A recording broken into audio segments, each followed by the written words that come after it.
Oh, hey, my name is Ryan Earnhardt from CreativeSoundLab.tv, where audio recording is an art form. What we're going to be doing today is a tour of my studio. My studio is called Lumen Audio. It's located here in Canton of North Carolina. It's a very small town that is right in the middle of the mountains, so imagine banjos, moonshine, and pickup trucks. That's pretty much the historical context of the area. But it is a very complex area as well. I'm right next to the city of Asheville, which is a very complex, high-end food, high-end tourism, and of course a lot of art. So it's in a really cool area, and I want to be giving you a tour of my studio today. Let's check it out. Okay, so this is the studio's lounge. This is what I use a lot for reverb chambers. This is just kind of a buffer area. Clients can come and hang out. It really doesn't have too much of a use. I mean, it is kind of noisy. I have all these, old-fashioned windows and, display windows here that would be great for a washer and dryer, but it's no longer an appliance store. So, have basically a big, bar, just place to put stuff, put notes for music. I've shot videos out here. I have my diffusers in here. This is mostly just to break up the reverb chamber when it's in use. I have my video screen here. So it's really just kind of a buffer room. It is a very nice room with a lot of natural lighting. It's kind of the anti-studio. So the studio is very controlled. This is very uncontrolled, natural lighting, lots of windows, lots of echo, and really cool ceilings. This whole building, 1920s building here, is just, it's got a lot of cool vibe to it. But that's this room. This is really the lounge. Okay, so this is the control room. It's just inside from the lounge here. It's in the center of the building. And really, for me, it's meant as kind of a secondary tracking space. So it's got a couch. It's got a coffee table that I actually have made out of two different amps just laid on its side, rug just for some acoustic treatment. And it's just meant to be a comfortable space. A lot of times I'll do a lot of the tutorials, anything mixing wise, I'll do in here. Of course, a lot of the magic happens in the live room. But this is really kind of the home base for everything that happens. It's the control room. It's a room that I've learned to trust. It's not a perfect room, but I've learned to trust my ears in this room to make sure I know what's going on. So just a little bit, about the room here. We have the couch and kind of the place where people crash. This is a desk that I usually have for video editing and things. I try to do kind of a one and two-step process very quickly back to back with the audio and the video side of things.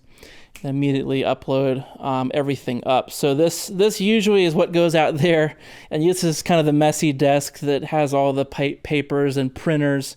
Who wants to have a printer on a studio desk? So that's the kind of stuff that usually would go out there. And for these winter months, I've just been heating, this center room and just to save on costs. So a lot of my work is done out of this room in the winter. Over here we have some guitars and just places for people to lay guitars down, and then this is the desk here where basically all the critical listening happens. I've gotten a lot of big sounds out of even the basic preamps that I started out with. I've gotten some incredible sounds, and then since I've added, it just continues to improve that sound. So you can do a lot with a little. This here is just a handful of preamps and some EQs and compression and it's just working with what you have.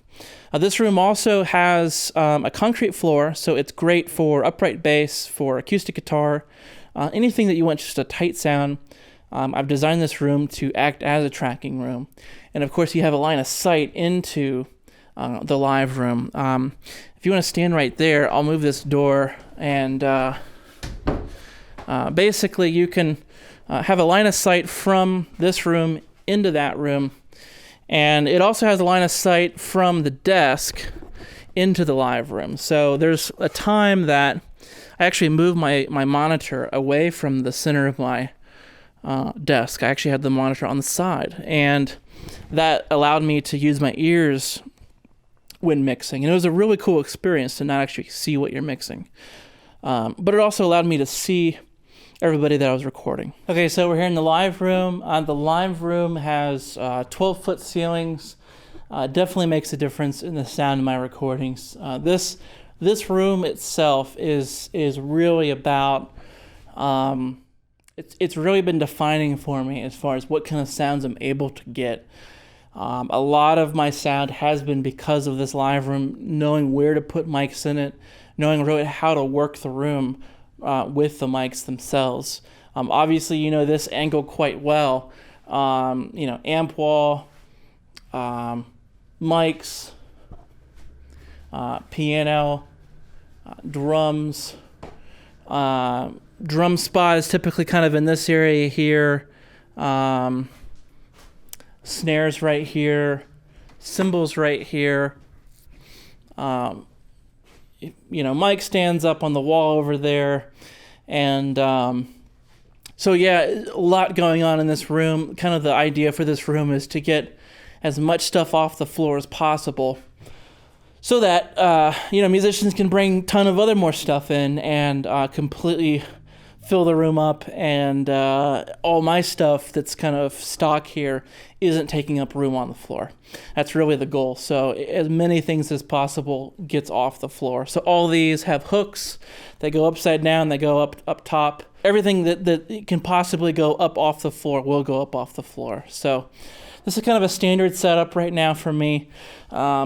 Maybe a touch deeper into the room, perhaps.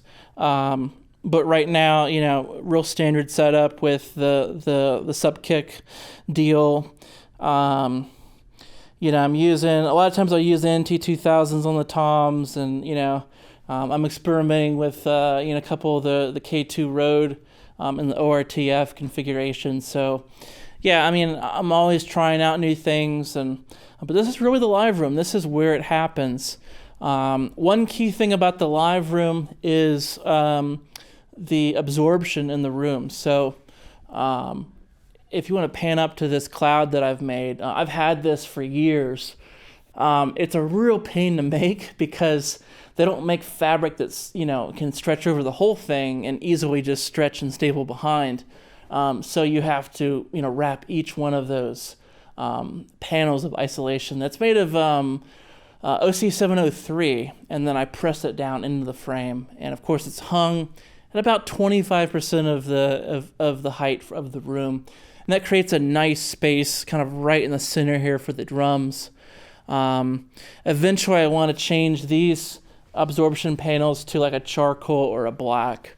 I just got them in a trade deal. And eventually these will go in the ceiling of the lounge and the control room. Just anywhere in the ceiling that I need some absorption. So that's really the live room. And then out the back, I have a loading dock. So I have my own loading dock here. Bands can come and load in. There's a couple different parking spaces back there. So they load in, load all their stuff.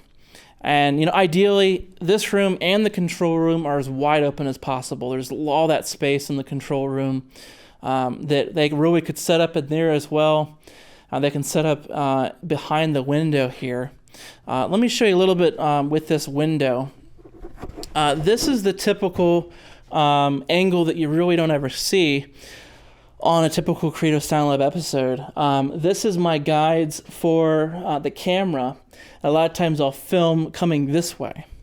So I will be sitting here, and I'll have a mic, and I'll have a light right here. And it's really all crammed in here, and I'm sitting actually really close to the glass. It's really quite tight. And the magic color is red, not orange. It's actually a red marker. And I have to, Windex every time I erase. You have to use, Windex every time just to get it perfectly clear. It's quite an operation to get that shot, but some of you have asked, do I write in reverse? No, I just flip the frame to be a mirror image, so I can actually write. I'm right-handed. But if you notice in all the videos, I'm actually writing with my left hand. It's because it's just mirror image shot. It's just a horizontal flip. So it's shot from here, and I got to turn all the lights off in the whole building. So it's quite the setup to really do that shot. But yeah, this is the live room. This has really been a great room for music recording, and this is really where it's all about. So that was just a little bit about my studio of Lumen Audio. You can check out at lumenaudio.com. Of course, my website for this video blog is creativesoundlab.tv. So I've been here for a few years. It's been a great spot. And of course, the best piece of gear for your studio is the room that you record in. That's my little nugget of wisdom, because that room, especially if you record drums, that room is the sound quality of those drums. So I'll see you next week.